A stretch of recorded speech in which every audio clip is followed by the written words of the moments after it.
رحمۃ اللہ۔ وعلیکم السلام ورحمۃ اللہ۔ سیدی خاکسار کا نام عبد المحسن ہے۔ آگے قریب آ جائیں ذرا ماؤس مائکرو فون کے۔ خاکسار کا نام عبد المحسن ہے جی۔ میں جماعت بروک سال کا نمائندہ ہوں۔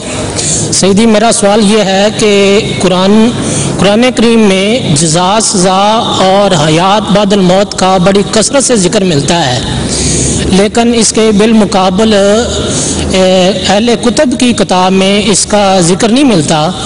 اگر کہیں ملتا بھی ہے تو اتنا مومل سا ہوتا ہے، جس طرح کہ ہم بعض واقعات کو اسی دنیا پہ چسپ کر دیتے ہیں، اسی طرح کے واقعات ملتے ہیں۔ جزا سزا کا آخرت میں کوئی ذکر نہیں اہل کتاب کی ملتا۔ آ جائیں میرے کو پوری بات سمجھ لی آپ نے؟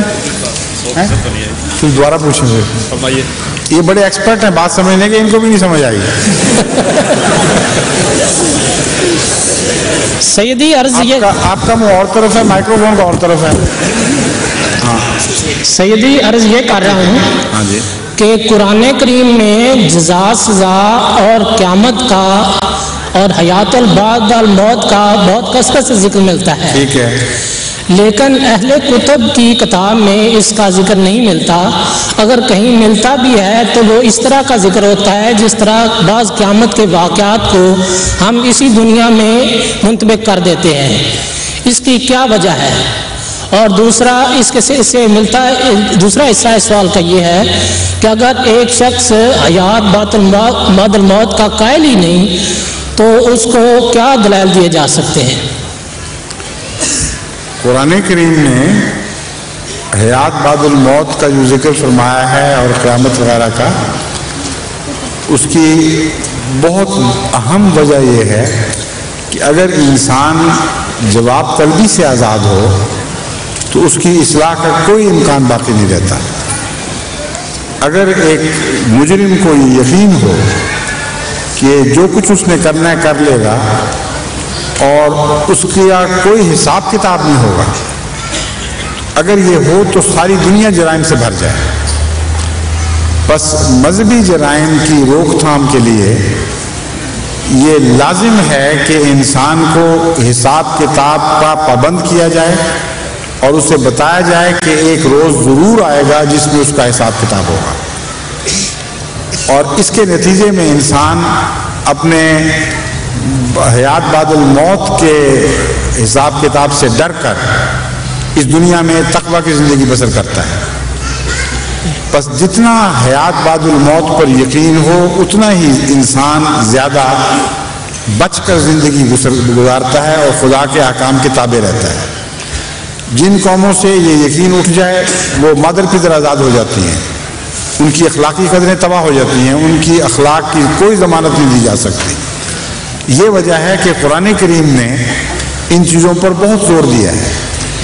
جہاں تک مفسرین کا یا دیگر علماء کا تعلق ہے،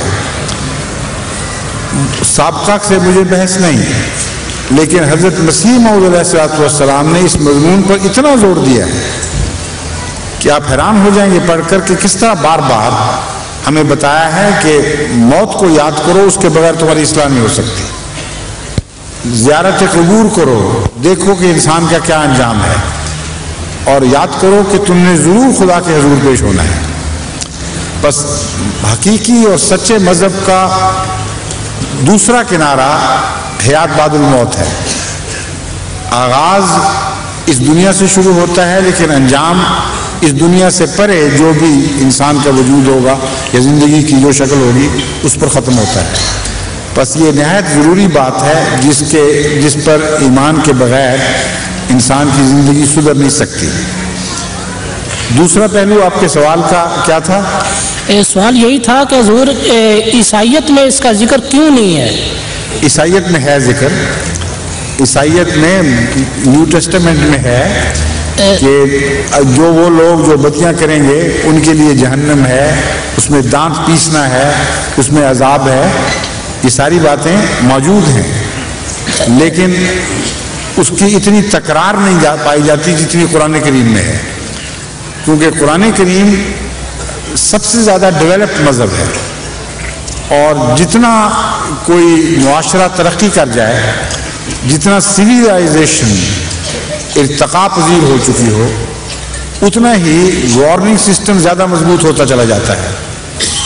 مثلا اب آپ کو ہر جگہ سڑکوں پر وارننگ سائن نظر آئیں گے، اس طرف مڑو، اس طرف مڑو، یہ نہیں کرنا، یہ ون وے ٹریفک ہے، یہاں تمہاری تصویر کھینچی جا رہی ہے، اگر کوئی اسپیڈ کی لمٹ توڑو گے تو پکڑے جاؤ گے، یہاں آگے ٹریفک جیم ہو رہے ہیں، آگے یہاں سڑک مرمت ہو رہی ہے، وغیرہ وغیرہ.